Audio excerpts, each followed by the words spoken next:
My name is Bill McCarthy, and I want to welcome you to Unity Foundation's Positive Spin television program. On today's program, we focus on the UN Universal Declaration of Human Rights.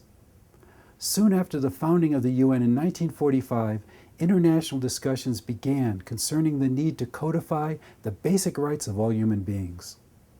Under the leadership of Eleanor Roosevelt, the First Lady of the United States, these discussions resulted in an international conference and the adoption of the UN Universal Declaration of Human Rights in 1948. In the following film, we'll learn about the history of the development of human rights from the beginning of recorded time to the adoption of this historic human rights document. Human rights is, geez, that's a good question. Human rights. Well, that's a tough one. Wow. I don't even know how to give that a definition. I would probably have to do a little bit of homework or something. Any right that I think just as a normal, human, The rights that humans have. Oh, that's a very large debate. Zu mange ting. Tú le puedes preguntar a 20 personas y te van a dar 20 diferentes opiniones. Non saprei, una domanda complicatissima. I guess we just take them for granted that they're there, but we don't even consider what they are.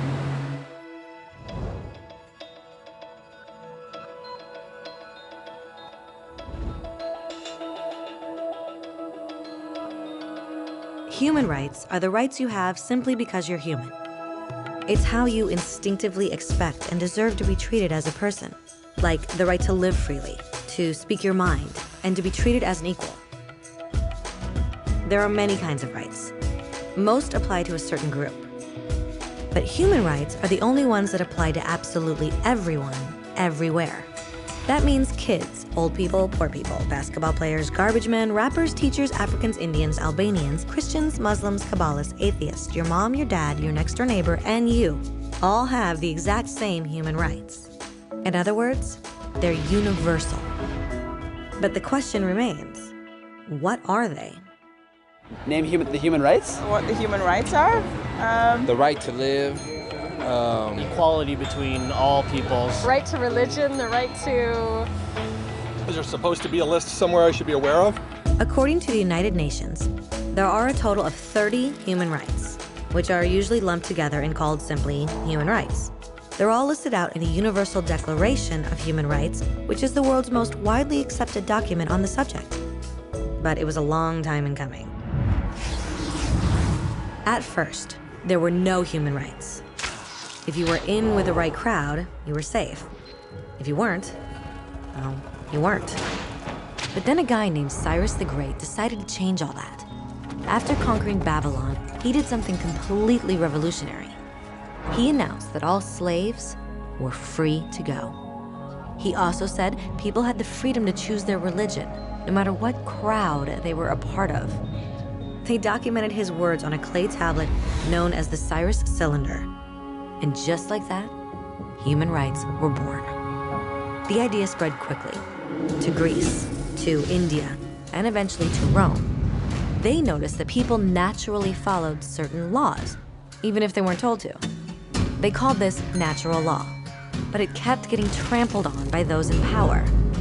Not until 1,000 years later in England did they finally get a king to agree that no one can overrule the rights of the people, not even a king. People's rights were finally recognized, and they were now safe from those in power. Kind of.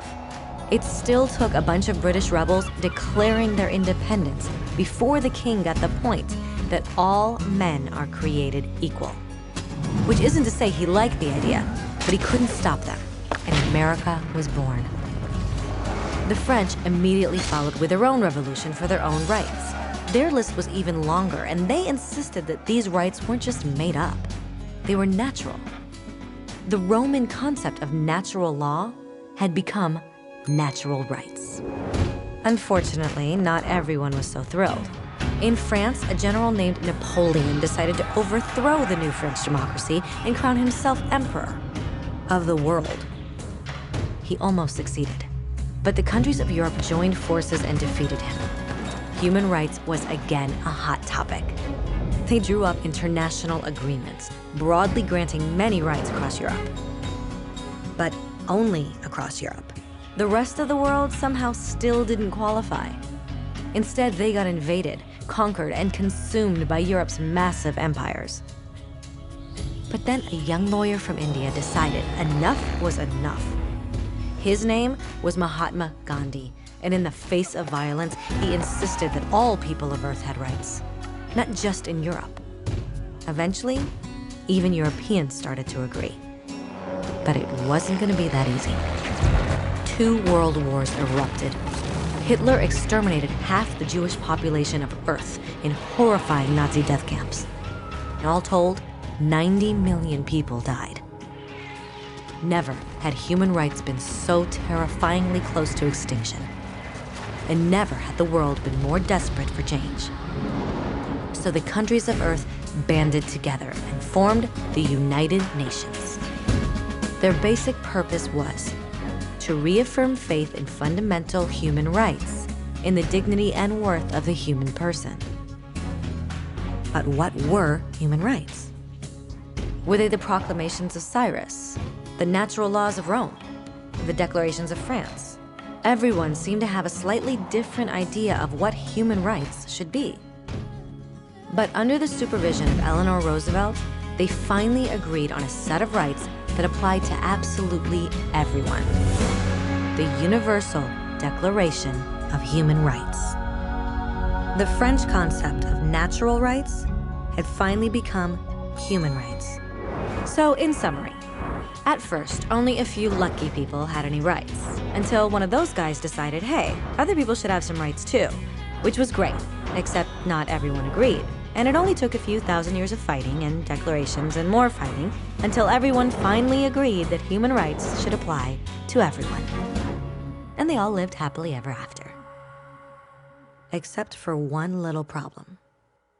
If people have the right to food and shelter, why are 16,000 children dying of starvation every day? 1 every 5 seconds. If people have freedom of speech, why are thousands in prison for speaking their minds? If people have the right to education, why are over 1 billion adults unable to read? If slavery has truly been abolished, why are 27 million people still enslaved today? More than twice as many as in 1800. The fact is, when it was signed, the Universal Declaration of Human Rights did not have the force of law. It was optional. And despite many more documents, conventions, treaties, and laws, it's still little more than words on a page. So the question is, who will make those words a reality? I have a dream today. When Dr. King marched for racial equality, he was marching for rights that had been guaranteed by the United Nations for almost 2 decades. But still, he marched.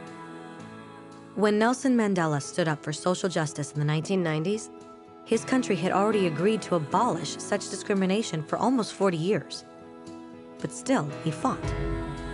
Those who fight today against torture, poverty, and discrimination are not giants or superheroes. They're people. Kids, mothers, fathers, teachers.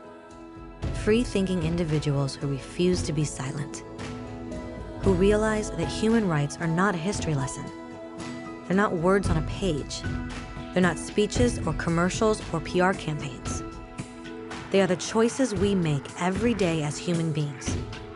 They are the responsibility we all share to respect each other, to help each other, and to protect those in need.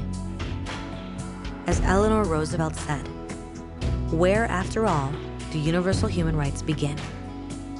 In small places close to home. So close and so small that they cannot be seen on any maps of the world. Yet they are the world of the individual person, the neighborhood he lives in, the school or college he attends, the factory, farm, or office where he works. Such are the places where every man, woman, and child seeks equal justice, equal opportunity, equal dignity without discrimination. Unless these rights have meaning there, they have little meaning anywhere.